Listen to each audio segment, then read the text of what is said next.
الحمد لله وكفى وسلام على حبيبه المصطفى أما بعد فأعوذ بالله من الشيطان الرجيم بسم الله الرحمن الرحيم إن الله وملائكته يصلون على النبي يا أيها الذين آمنوا صلوا عليه وسلموا تسليما معدن الجود والكرم بحمدہ تعالی و بکرم مصطفیٰ صلی اللہ تعالی علیہ وسلم۔ آج کی رمضان المبارک کی پہلی تراویح میں ہم نے قرآن عظیم کا ایک پارہ مکمل تلاوت کیا ہے۔ اللہ عز و جل ہمیں مکمل قرآن عظیم صحیح تجوید کے ساتھ پڑھنے اور آپ سب کو صحیح سننے کی توفیق عطا فرمائے۔ میرے عزیزو، رمضان کی بہاریں آ چکی ہیں۔ کسی مہمان کے انتظار کرتے کرتے جب وہ گھر آ جاتا ہے تو خوشیاں دوبالا ہو جاتی ہیں۔ یہ اللہ تعالیٰ کا کتنا بڑا کرم و احسان ہے کہ رجب سے ہم دعا کرتے رہتے ہیں کہ اے اللہ رجب و شعبان میں برکت دے دے اور رمضان تک ہماری زندگی کو پہنچا دے، اور رب تعالیٰ نے آپ سب کی سن لیا اور رمضان آپ سب کو دے دیا۔ ورنہ آج بھی کچھ لوگوں کی موت ہوئی ہے، آج کے دن بھی کئی لوگوں کی موت ہوئی ہے، چاند دکھنے سے پہلے بھی کچھ لوگ قبرستان جا چکے ہیں۔ وجہ یہ ہے کہ وہ رجب بھی پا لیے، شعبان بھی پا لیے، مگر ان کی زندگی میں اس سال کا رمضان نہیں لکھا ہوا تھا، اور جسے رمضان مل گیا اللہ کا ایک اور احسان اس کے ساتھ ہے۔ لہٰذا اے سنی مسلمانوں، اس کی قدر کرو، اسے ہلکے میں نہ لو۔ رمضان المبارک جیسی آ جاتا ہے تو اللہ تعالیٰ سب رزق کے دروازے کھول دیتا ہے، اور تمہارے لیے اتنے انتظامات اس نے کر رکھے ہیں کہ شیاطین چھیڑ چھاڑ کے لیے تمہارے ساتھ نہ رہیں، ان کو بند کر دیا گیا کہ تم خالص اللہ کی عبادت کرتے رہو، کوئی شیطان تمہیں پریشان نہ کرے۔ اسی لیے تو قید کر کے رکھا گیا شیطانوں کو، جب تک عید کا چاند نظر نہیں آئے گا کوئی شیطان نہیں اترے گا۔ میرے عزیزو، اللہ تعالیٰ نے تمہارے لیے انتظامات اتنے کیے، یہاں تک کہ حدیث رسول ہے، میرے آقا فرماتے ہیں قیامت کے دن رمضان اور قرآن جس کی حمایت میں کھڑے ہو گئے اس سے جنت میں جانا واجب ہو جائے گا۔ جس کی یہ شفاعت کر دیں رمضان اور قرآن، اور ساتھ میں میرے آقا صلی اللہ علیہ وسلم نے یہ بھی فرمایا، یاد رکھو رمضان اور قرآن جس کے خلاف کھڑے ہو گئے تو پھر اس کو دوزخ میں جانا واجب ہو جائے گا۔ اللہم اجعل القرآن حجتا لنا لا حجتا علینا، اے اللہ قرآن کو ہمارے لیے سفارشی بنا، مددگار بنا، ہمارے خلاف مقدمہ کرنے والا نہ بنا۔ آج رمضان المبارک کی جو خصوصیات ہے وہ تراویح کی شکل میں ہمیں ملی ہے۔ بہت سارے لوگوں کو ایسا لگتا ہے کہ 20 رکعت ہے، لمبی ہے، کون پڑھے گا، پھر پڑھ لیں گے، پھر دیکھ لیں گے۔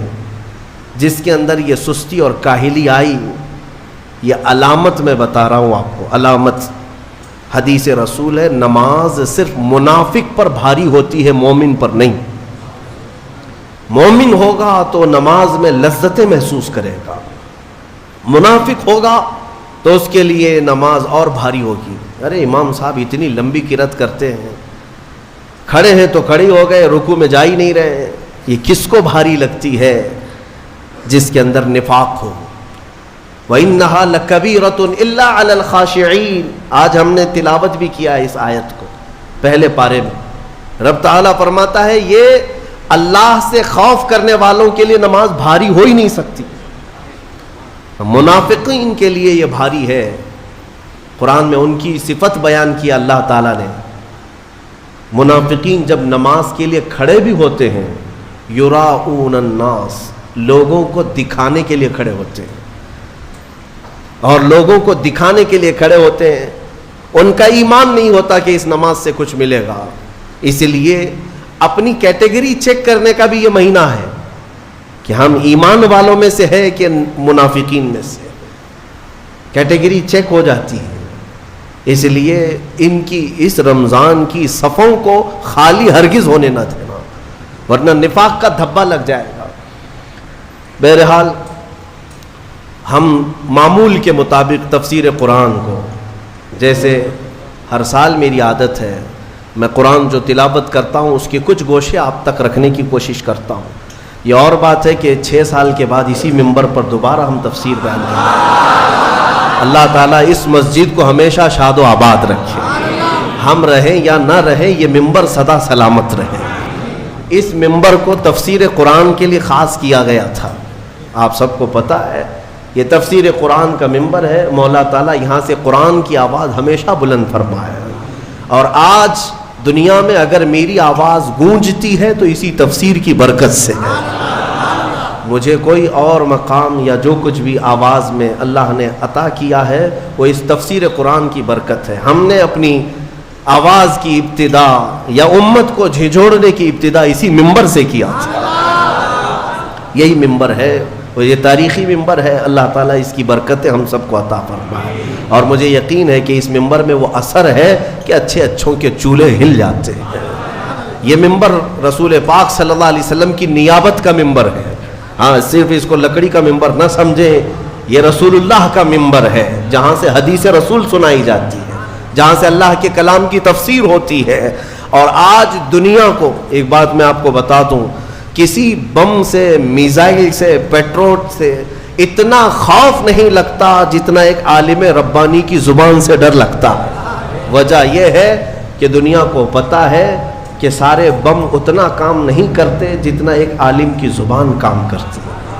ہاں، میں یہ زبان اس لیے کہ اللہ تعالیٰ ان زبانوں سے امتوں کے دل میں انقلاب پیدا کرتا ہے۔ اللہ تبارک و تعالیٰ ہمیشہ وہ برکت ہمیں عطا فرمائے۔ آج قرآن کی جو تلاوت ہم نے کی ہے وہ سورہ بقرہ، سورہ فاتحہ کے بعد پہلی سورہ قرآن میں سورہ بقرہ ہے۔ سورہ بقرہ سب سے بڑی سورہ ہے قرآن پاک میں، تقریباً 2.5 پارے پر مشتمل ہے، 280 کے قریب آیات ہیں، اور سورہ بقرہ کی بڑی برکتیں بھی ہیں۔ ایک روایت میں ملتا ہے کہ پورے قرآن کا جو کچھ بھی مضمون ہے اللہ نے وہ سب سورہ بقرہ میں بیان کر دیا۔ پورے قرآن میں جو کچھ بھی ہے وہ سورہ بقرہ میں، اور جو سورہ بقرہ میں ہے وہ سورہ فاتحہ میں، پورا سورہ فاتحہ میں ہے۔ اور اسی کو مولا کائنات علی مرتضیٰ نے فرمایا کہ اگر میں سورہ فاتحہ کی تفسیر لکھنے بیٹھ جاؤں تو 70 اونٹوں کو بوجھل کر سکتا ہوں۔ کیوں؟ اس لیے کہ سورہ فاتحہ ہی قرآن کا نچوڑ ہے، قرآن کا خلاصہ ہے۔ بہت ساری آیتیں ہیں تفسیر بیان کرنے کے لیے، وقت اتنا نہیں ہوتا، مختصر سی چند چیزیں آپ کے سامنے رکھتے ہیں۔ ایک اہم آیت اس میں آئی ہے، میں تفسیر سننے کے پہلے آداب بھی بتا دوں آپ، قرآن پڑھنے کے بھی آداب اور تفسیر سننے کے بھی آداب۔ ظاہر سی بات ہے کچھ آداب وہ ہیں جو ظاہر سے تعلق رکھتے ہیں، وضو سے ہونا چاہیے نماز قرآن پڑھنے کے لیے، لا یمسہ الا المطہرون، اس کو صرف اور صرف پاکیزہ لوگ چھوئیں گے۔ کس کو؟ قرآن پاک کو۔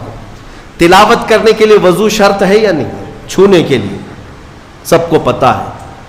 ادب یہی ہے، ظاہری ادب یہ ہے کہ پاک رہے، جنوبی نہ رہے، حیض و نفاس والی عورت نہ رہے۔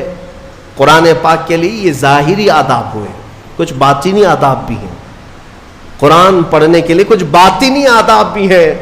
تم 10 بار نہا لو، 10 بار وضو کر لو، قرآن کو ظاہری آداب کے اعتبار سے چھو تو سکتے ہو، باطنی آداب میں سب سے پہلی شرط یہ ہے قرآن پڑھنا ہو یا سننا ہو تو عشق مصطفیٰ ہونا چاہیے۔ ہاں، بغیر حب مصطفیٰ کے اگر قرآن پڑھے گا تو پھر گمراہی کی طرف بھی جا سکتا ہے۔ قرآن تو قرآن ہے۔ حدیث رسول کے بارے میں کہا گیا، بخاری شریف کے بارے میں، کہ بے عشق مصطفیٰ پڑھتے ہیں جو بخاری، سنا ہے نا آپ نے؟ بے عشق مصطفیٰ جو پڑھتے ہیں بخاری، آتا ہے بخار ان کو، آتی نہیں بخاری۔ بخار آ جائے گا لیکن بخاری نہیں آئی۔ جب بخاری کے لیے عشق مصطفیٰ ضروری ہے تو پھر قرآن کے لیے کتنا ہے۔ اس لیے سب سے پہلی چیز میں آپ کو یہ بتا دوں، قرآن پڑھنا ہے یا سننا ہے، عشق مصطفیٰ شرط ہے، شرط ہے۔ محمد کی محبت دین حق کی شرط اول ہے، اسی میں ہو اگر خامی تو سب کچھ نامکمل ہے۔ قرآن کی ایک آیت سنا ہوگا نا آپ نے، لقد جاءکم من اللہ نور، قد جاءکم من اللہ نور و کتاب مبین، مشہور آیت ہے۔ اللہ فرماتا ہے بے شک اللہ کی طرف سے ایک روشن کتاب، قد جاءکم من اللہ نور و کتاب مبین، بے شک اللہ کی طرف سے ایک نور آیا اور ایک روشن کتاب، ایک نور آیا اور ایک روشن کتاب۔ توجہ چاہتا ہوں، کیا چیزیں آئی اللہ کی طرف سے؟ ایک نور آیا اور ایک روشن کتاب۔ نور کون ہے سنیوں کو سمجھانے کی ضرورت نہیں، دوسرے لوگ تعویل کرتے ہیں نور سے مراد وہ ہے، نور سے مراد یہ ہے، ہم تو کہتے ہیں صبح طیبہ میں بٹتا باڑا، صدقہ لینے نور کا آیا ہے تارا۔ ارے ہمارا مزاج تو یہ ہے، بریلی کے امام نے ہمیں یہ سمجھایا ہے، وہی تو جوبن ٹپک رہا ہے، وہی تو جوبن ٹپک رہا ہے، وہی تو اب تک چھلک رہا ہے۔ نہانے میں جو گرا تھا پانی کٹورے تاروں نے بھر لیے تھے۔ یعنی یہ ستاروں کی جو چمک ہے نا، تم کیا سمجھتے ہو؟ سائنٹیفک اعتبار سے کہتے ہیں کہ سورج کی روشنی کھینچ کر رات کو تارے چمکتے ہیں۔ ہم نے سوال کیا پھر سورج کس کی روشنی کھینچتا ہے؟ سورج کس کی روشنی کھینچتا ہے؟ وہ روشنی سمجھنے کے لیے بریلی کے امام کی زبان میں پڑھنا پڑے گا، سورج ہو کہ چاند ہو۔ اعلیٰ حضرت فرماتے ہیں کہ اتار کر ان کے رخ کا صدقہ، اتار کر ان کے رخ کا صدقہ، وہ بٹ رہا تھا نور کا باڑا، اچھل اچھل کر جبیں، یہ چاند و سورج اچھل اچھل کر جبیں کی خیرات مانگتے تھے۔ معراج کی شب میں چاند سورج اچھل اچھل کر جبیں کی خیرات مانگتے تھے کہ اللہ یہ تیرے حبیب کا جو اترن ہے نہانے میں جو گرا ہے اور پیشانی مبارکہ سے جو پانی ٹپکا ہے، چاند کہتا ہے وہ میری جھولی میں دے دیا جائے، اور سورج کہتا ہے میری جھولی میں دے دیا جائے۔ جو بات میں عرض کر رہا ہوں وہ یہ ہے کہ قرآن میں اللہ نے کیا فرمایا؟ بے شک اللہ کی طرف سے تمہارے پاس کیا آیا؟ ایک نور آیا اور دوسرے روشن کتاب۔ جس کو ہم نے آج پڑھا وہ روشن کتاب، تراویح میں جو پڑھا وہ کون سی کتاب ہے؟ روشن کتاب۔ روشن ہی ہے حقیقت میں، جو پڑھتا ہے وہ بھی روشن ہوتا۔ روشن کتاب آئی اور ایک نور آیا، دونوں کا کیا کمبینیشن ہے؟